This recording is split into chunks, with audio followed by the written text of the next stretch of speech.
IPL 2008मध्ये आले. त्याच्या अगोदर जर आपण बघितलं की जगभरामध्ये क्लास क्रिकेट खेळलं जायचं. याच्यामध्ये सर्वात जास्त डॉमिनेटिंग टीम होती ती फक्त ऑस्ट्रेलिया.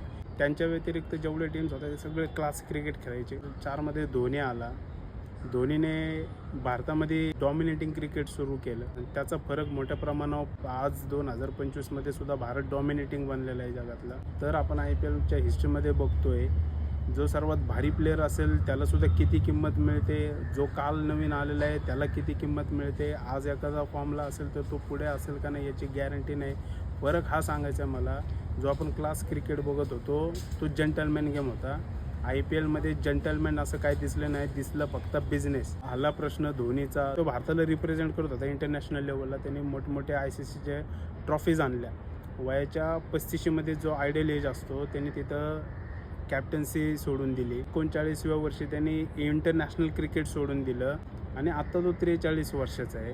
आपण जेव्हा 30-35मध्ये लोकल खेळाडू बघतो जो गल्ली बॉलामध्ये खेळतो त्यांची बॉडी किती साथ देत असते खेळायला.